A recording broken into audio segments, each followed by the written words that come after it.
The single most expensive home on this list is worth almost $5 billion. That is more money tied up in one building than the entire net worth of most people who will ever live. And here is the strange part. The person who technically owns it is not really allowed to sell it or even live in it however he likes. But before I take you up to that $5 billion palace at number 1, I want to walk you up a staircase of pure excess. 10 of the most expensive homes ever built or sold on planet Earth, each one more absurd than the one before it. There are underwater rooms, private nightclubs, a beach house with its very own power station, and a mansion so ambitious it bankrupted the man who built it. I am your guide, and trust me, the higher we climb, the more insane it gets. So let us begin the countdown.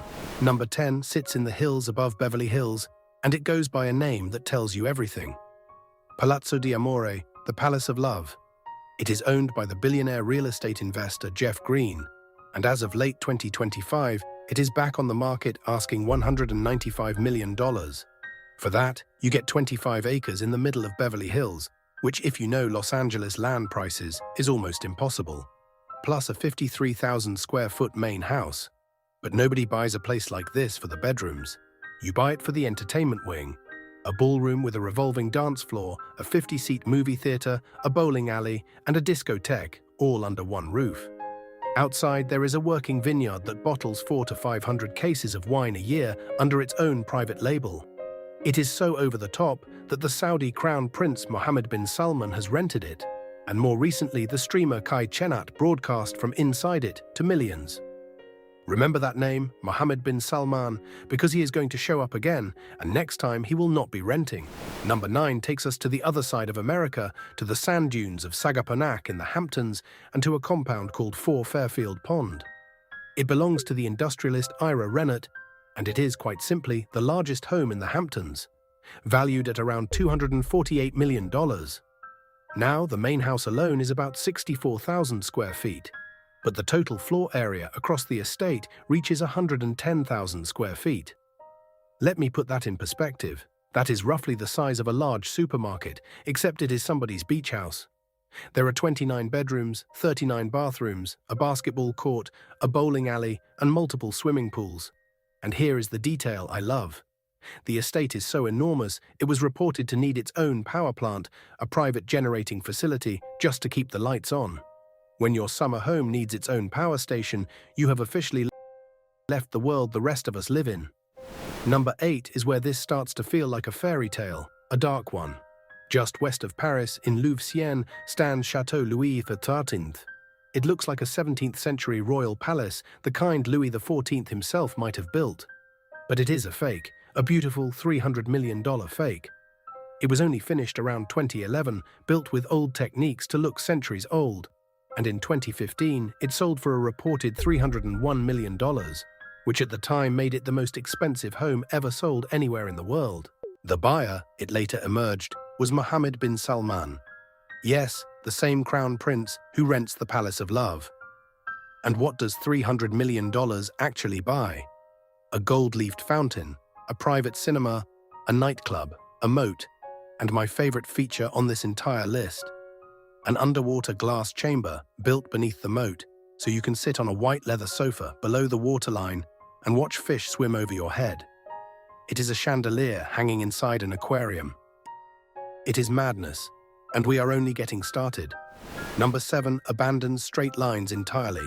On the cliffs of the French Riviera near Cannes sits Les Palais Bulles, the Bubble Palace, and it looks like something a child would draw if you asked them to imagine the future. Designed by the Hungarian architect Antilia and once owned by the fashion designer Pierre Cardin, it has almost no straight walls anywhere. Instead, it is a cluster of terracotta bubbles rolling down the hillside. Round rooms, round windows, round pools, spread across roughly 10 bedrooms and thousands of square meters. There is even a 500-seat outdoor amphitheater carved into the terraces, where fashion houses like Dior have staged runway shows against the Mediterranean. After Cardin passed away, the estate was reportedly valued at around $390 million. It has never sold because, honestly, who is the buyer for a house with no corners? It is less a home and more a piece of livable sculpture, and it might be the most photographed private house in all of Europe. Number 6 is one of the most beautiful properties I have ever researched. Villa Les Cèdres sits on the Saint-Jean-Cap-Ferrat Peninsula, the same slim finger of the French Riviera where the world's wealthiest have hidden for a century. Built in 1830, it was once owned by King Leopold II of Belgium, and when it hit the market, it carried an asking price of around 350 million euros. Roughly $400 million, making it for a while the most expensive house listed on Earth. The villa itself has 14 bedrooms and a grand ballroom, but the real treasure is outside. It sits in about 35 acres of botanical gardens, holding something like 20,000 species of plants, some of them found almost nowhere else on the planet. There is a grand stone library holding thousands of rare books. You are not really buying a house here. You are buying a living museum with a mansion attached. Keep King Leopold in your mind, by the way. He is going to appear one more time. Number 5 brings us to London, and to a house most Londoners have never even seen. Hidden behind the trees of Highgate in North London sits Witanhurst, and it holds a remarkable title. It is the second largest house in the entire city, beaten only by the home sitting at number 1 on this list. Witanhurst spans around 90,000 square feet with roughly 65 rooms, and after a vast, secretive, decade-long renovation, it has been valued at around $450 million. For years, nobody knew who owned it. The property was held through an offshore company, and uncovering the real buyer became a genuine investigation for journalists. It was eventually reported to belong to the family of a Russian fertilizer billionaire. There is a huge swimming pool, a cinema, and space for staff that rivals a small hotel. In a city where a modest flat costs a fortune, somebody quietly assembled the biggest private home this side of a palace and tried very hard to make sure you would never find out. Number 4 is a warning dressed up as a dream house. High in Bel Air, Los Angeles, sits a mega mansion called simply The One. It was the obsession of a developer named Nile Niami, who wanted to build the most expensive home in America and put a price tag of $500 million on it. And physically, he very nearly pulled it off. 105,000 square feet, 21 bedrooms, 42 bathrooms, a nightclub, a bowling alley, a moat that wraps around the house, and a 400-foot private running track along the edge of the property, looking out over the whole of Los Angeles.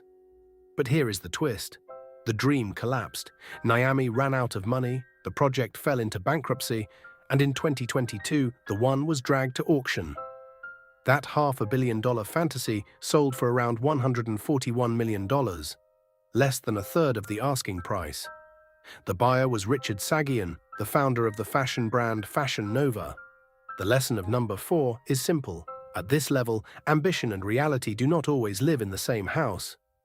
Number 3, and now the prices stop pretending to make any sense. Back on the French Riviera, above the bay of Villefranche-sur-Mer, sits Villa Leopolda. And I told you King Leopold II would return. The land was originally acquired by that same Belgian king, and the estate today has been valued at around $750 million. It spreads across roughly 20 acres, and it reportedly takes around 50 gardeners just to maintain the grounds. Hollywood adores it. It appeared in the Hitchcock classic To Catch a Thief. But my favorite piece of Leopolda history is this. Back in 2008, the Russian billionaire Mikhail Prokhorov agreed to buy it for a reported 500 million euros, put down a deposit of tens of millions, and then the deal collapsed. He reportedly walked away and lost the entire deposit, tens of millions of dollars, for a house he never even moved into. When losing the deposit is a rounding error, you know you have entered a different universe. And we still have 2 homes left. Number 2 is the most expensive private home actually lived in by a family anywhere on Earth. In the middle of Mumbai, rising 27 stories and 568 feet into the sky, stands Antilia, the home of Mukesh Ambani, the chairman of Reliance Industries and one of the richest men in all of Asia. It is valued at around $2 billion, which makes everything we have seen so far look like a gentle warm-up. Antilia is not a tower of apartments. It is a single-family house, for one family, simply stacked vertically. 6 of its floors are just a garage, holding as many as 168 cars. There are 3 helipads on the roof. Inside there is a ballroom, a 50-seat cinema, a spa, a temple, and a room filled with artificial snow, just so the family can feel a cool mountain breeze in the heat of Mumbai. It reportedly takes a staff of around 600 people to run it. From the crowded street below, it towers over one of the busiest cities on the planet. A $2 billion vertical palace for a single family. And yet somehow, it is still only number 2. Which brings us, finally, to number 1, and to the home I told you about at the very beginning. Buckingham Palace, in the heart of London, is valued at an estimated $4.9 billion, making it, by most rankings, the most valuable residence on Earth. But here is the catch I promised you. It is not really for sale, and the king does not personally own it the way you own your house. Buckingham Palace belongs to the crown. It is held in trust, passed from monarch to monarch. King Charles III lives and works there, but he cannot put it on the open market. And the scale is almost impossible to believe. There are 775 rooms, including 19 staterooms, 52 royal and guest bedrooms, 78 bathrooms, and 92 offices. There are 1,514 doors, 760 windows, and it takes the staff hundreds of hours simply to wind all the clocks and clean the chandeliers, so the single most expensive home in the world is not a billionaire's trophy at all. It is a working palace that no amount of money can actually buy, which might make it the ultimate luxury of them all. And that is the strange truth this countdown keeps circling back to. The homes at the very top, Buckingham Palace, Villa Leopolda, Chateau Louis XIV, are not really bought and sold like ordinary property. They are built for kings, inherited across generations, or passed quietly between the handful of people on Earth who can even afford them. And the ones that do go on the open market, like the one, have a habit of humbling the people who chase them.